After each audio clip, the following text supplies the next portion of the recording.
مولایا صلی وسلم دائما ابدا علی حبیبک خیر الخلق کلہم۔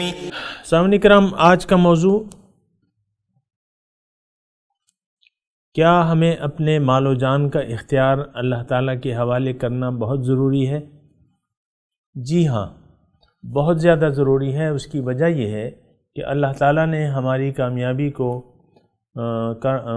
کامیابی کا راز اس بات میں رکھ دیا ہے کہ ہم اپنے مال و جان کا اختیار اللہ تعالیٰ کے حوالے کر دیں اور اپنا سر اطاعت اللہ تعالیٰ کی رضا کے سامنے جھکا دیں۔ اور قرآن میں یہ بات بہت واضح ہے، بلا من اسلم وجہہ للہ وہو محسن فلہ اجرہ عند ربہ ولا خوف علیہم ولا ہم یحزنون۔ جس نے بھی اپنا سر اللہ تعالیٰ کی رضا کے سامنے جھکا دیا، اس کے لیے اجر ہے اور اس کو نہ کوئی خوف ہوگا نہ کوئی غم ہوگا۔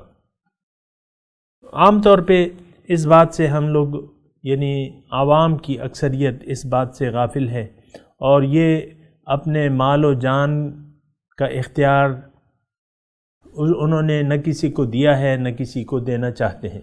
یہاں تک یہ بات ضرور آپ کو غور کرنا چاہیے اس پہ کہ ہم اپنی مال و جان کا سودا یا اس کا اختیار نہ اللہ کو دینا چاہتے ہیں نہ اس کے رسول کو دینا چاہتے ہیں، بلکہ عام طور پہ زندگی ہم اپنی مرضی سے گزار رہے ہیں،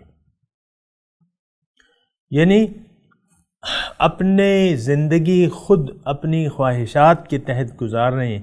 ایسی صورت میں ایک بہت بڑے نقصان کا ہمیں اندیشہ ہے، کیونکہ اللہ تعالیٰ نے قرآن میں فرمایا ہے کہ وَمَنْ أَضَلُّ مِمَّنِ اتَّبَعَ هَوَاهُ بِغَيْرِ هُدًى مِّنَ اللَّهِ۔ کون ہے زیادہ گمراہ اس شخص سے جو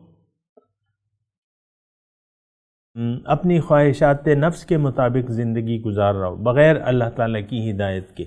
لیکن بات یہ ہے، یہ بہت سیریس بات ہے، بہت اہم بات ہے، اور اہم اس لیے ہے کہ ہم جو زندگی گزار رہے ہیں یقیناً اس کے نتائج کا سامنا جو ہے ہمیں دنیا میں بھی کرنا پڑے گا اور آخرت میں بھی۔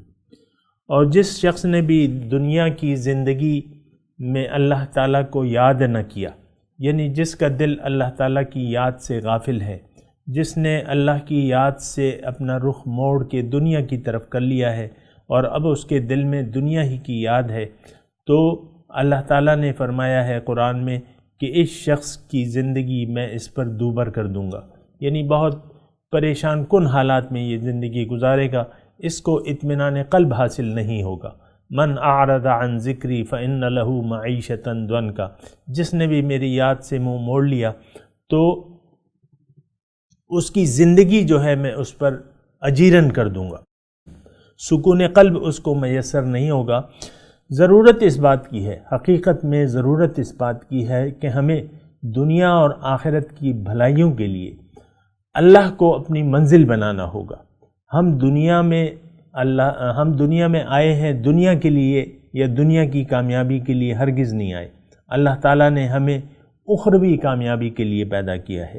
اللہ تعالیٰ یہ چاہتا ہے کہ اے انسان، تم دنیا میں میری ملاقات کے لیے کوشش کرو، تیاری کرو، کوشش کرو، یہاں تک کہ تم میری ملاقات کے اہل ہو جاؤ۔